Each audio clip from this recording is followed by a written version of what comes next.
Okay, for today's classwork, building on yesterday's lesson, you're going to be factoring quadratic expressions using the box method. I'm going to walk you through some examples today. What I recommend you do is either you can work right alongside me, put this video on the left side of your screen, work on the right side, or you can even work on a separate sheet of paper, but you want to work along with me. That is really important for this, because if you're working along with me, it gives you the practice that you're going to need to do this, because this is not easy. It takes some steps. All right. First things first, you'll notice I have my first problem written out, x squared plus 8x plus 15. Right beneath it, I wrote out in standard form, the standard form quadratic expression, ax squared plus bx plus c. This is going to help us because here's what we want. Our first step is we want to multiply a times c. Now I have a value for c here. I don't have anything for a. However, hopefully you've learned if you don't have a coefficient, you can always put in a 1. So that's what I'm going to do, because that's not changing anything. Putting a 1 there isn't going to change the value, but gives me that placeholder I need. So I'm going to multiply a times c.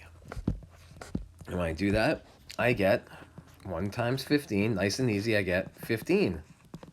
Okay, so now here's my next goal. I need 2 factors. And those are numbers you multiply. Remember, I need 2 factors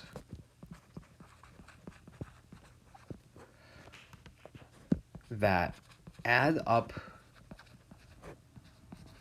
to b. And b is right here. What do we have for b in this problem? 8. So I need 2 factors that add up to, I'm going to replace b with 8. Now, there are a lot of ways you can get there. Some people do is they like to make a little t-chart. That's what I've done in the past. So I make a little t-chart here, right? And I just list all the factors of 15. Well, 1 times 15, that'll get me there. I add up 1 and 15, I get 16. That's not going to help me. Let's try 3 and 5. Hey, if I add up 3 and 5, what do I get? 8. Perfect. They add up. And that's half the battle here. So now what I'm going to do is I'm going to list out what I have now. I'm going to list out my ax. I have 1x squared. And then I'm going to make it 3x. Then 5x. Remember, because 3 plus 5 gives me that 8 I need. And then 15. So I've written this up in 4 parts. I'm going to make a box around it. Now the key is you're going to factor your boxes going left to right as well as up and down. What do I mean? Let's start here. We're going to go with 1x squared and 3x. What factor do they have in common? I can take x out of both of them. I could technically take 1, but I don't need to do that. Now, let's do 5x and 15. What's a factor I can take out of there? I can take out 5. All right, so now I'm going to go up and down. So I'm going to get rid of the highlight here so I can show you which ones I'm working with. Let's go with 1x squared and 5x. What can I take out of both of these? I can take out x. Technically, I can take out 1x, but I don't need to write the 1x. And then, last but not least, if I go to 3x and 15, what can I take out of 3 and 15? 3. That's a common factor. Since these are all positive, there you go. I'm done. Am I? Yes, I am. Watch. I get x plus 3 times x plus 15, just like so. I can check this. You don't have to do this. I like to check it just to make sure I'm right. So how can I do that? I multiply it out, see if I get the problem I started with. So I'm going to go x times x gives me x squared, not 2x. A lot of people want to say 2x. That's x squared. X times 5 gives me 5x. 3 times x gives me 3x. 3 times 5 gives me 15. All right, let's simplify. X squared, got nothing I can combine with that. However, I can add 5x and 3x. They're like terms. I get 8x. And then 15 is still on its own. Let's go back to the top of the problem. Is that what I got? It is. X squared plus 8x plus 15. I got it. It checks out. So I'm in pretty good shape here. Excellent. Now let's do another one. I'm going to go up to the top here. Let's pick one to do. What's a good one? Ooh, I'm going to go with this one, number 9. So here's what I'm going to do. There's a little trick of the trade. I'm going to write over it, because we don't really have a lot of space to work with up here, unfortunately. So I'm writing, and I'm just going to slide this on down. See? I have to go down a bit more. Check. Unzoom. There we go. So I'm going to use the same method here. This problem's going to be a little bit tougher, so bear in mind I'm going to move 15 down too. I might save 15 for later. So let's try this one. All right, notice I'm going to write ax plus bx plus c, and that's ax squared. All right, I have a negative there. That's okay. Negatives come up, so we're going to show you how you deal with those. First step, I'm going to multiply a and c, which I've got 3 and negative 2. All right. So I do 3 times negative 2 gives me negative 6. Okay, so now I need 2 factors of negative 6 that are going to add up to b. And what is b in this case? I don't have anything for b, but you can always put a 1 in there. So what I want are 2 factors of negative 6 that add up to negative 1. So I'm going to make my little t-chart over here. And let's start thinking of factors of negative 6 that add up to negative 1. Let's see, I could try negative 1 times 6. If I add these up, I get positive 5. Ugh, that's not going to work. How about 1 and negative 6? Gives me negative 5. Still not working. I could try 3 times negative 2. That equals positive 1 when I add them. But I'm closer now. If I just switch those negatives, negative 3 times positive 2 is going to give me negative 1. Bingo! I have found the factors that I am looking for. So in some cases, it might take you a few steps to get there. You're going to have to try a few things. Some people might have said, Mr. Gamache, I knew that immediately. That's fine. If you know it off the top of your head immediately, go for it. You don't have to write out all these factors. Sometimes people like to see it, though. So here is how I'm going to set up my boxes.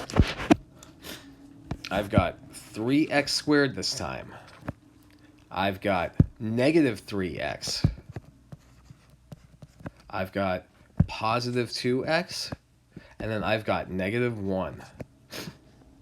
I'm even going to get rid of this positive sign here. All right. So now I'm going to make some boxes.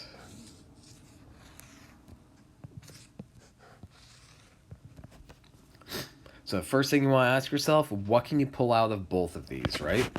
Let's see. 3x squared and negative 3x. I can take out 3x. That's a common factor here. I'm going to pull out 3x. 2x minus 1. I'm not really seeing anything I can pull out that's in common. However, you do have something that you always have in common. 1. So I'm going to go with 1 here. All right. So now let's go down. We have 3x squared, 2x. What do they have in common? I can take out an x from both of them. Ooh, and now I got 2 negatives. I like this. I get negative 3x and negative 1. So what can I take out here? I can take out negative 1. I'm going to double check my work because I'm noticing something. Oh, see, I caught something. I'm glad I did that. I shouldn't have had negative 1 in the box here. I should have had negative 2. That's going to change things. See, I forgot to use this value right here. I put in negative 1 instead of negative 2. That value goes down here. That's all right. We're going to try it again. Mistakes are good. It's not bad to make a mistake. I'm showing you that. You can make mistakes and you can still come out on top. I knew something was wrong, so I'm going to go back and do it. All right. So now that I fixed it, let's see what happens. 3x squared and negative 3x, I can still take 3x out. That's still something they have in common. Now for 2x minus 2, guess what? They have 2 in common. Good. Now, remember, now we go vertical. We're going to go like this. We're going to go down. So now 3x squared and 2x, what do they have in common? They have x in common. And then last but not least, negative 3x minus 2. Now, might not be thinking they have anything in common, but they're both negatives. So I'm going to take out negative 1. They have negative 1 in common. And guess what? I'm done. I have factored it. My answer would be 3x. I'm going to go with a thicker line here. After all that hard work. I got 3x plus 2, because remember, this is a positive 2. And then I've got x minus 1. Again, you can check yourself. I'm going to do that. You don't have to. 3x times x gives me 3x squared. 3x times negative 1 gives me negative 3x. 2 times x gives me positive 2x. And then 2 times negative 1 gives me negative 2. I'm going to simplify a little bit. 3x squared. Good. Negative 3x plus positive 2x gives me minus 1x. And then minus 2. And I don't even necessarily need that coefficient of 1x. So, let's see. Is that what the problem we started out with today? 3x squared minus x minus 2? It is. It checks out. This is good. And remember, this is just my check. Checks are good. I'm just going to shrink that down. You don't have to necessarily check it if you're confident you're right. I just like to check it myself. So as you can see, it's a little tricky, this whole box method. Take some steps here. So what are these steps? 1, multiply A and C.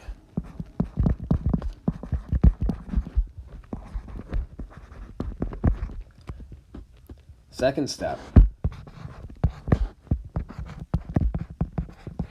find 2 factors of A and C that add up to B.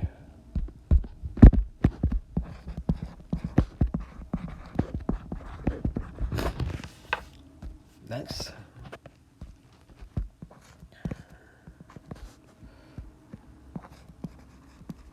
create a 2x2 box for A, C, and your factors. That's what we did there. D, factor out horizontally and vertical.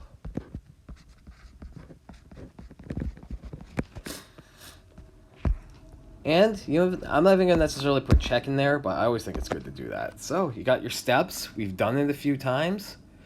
If you need to use the video to help you out a few times, that's okay. You got a lot of practice problems today. Hopefully this is going to help you get comfortable with it. Again, these aren't easy. They're not meant to be. But factoring quadratics is a big part of algebra, so the more practice you get with it, you're going to get better.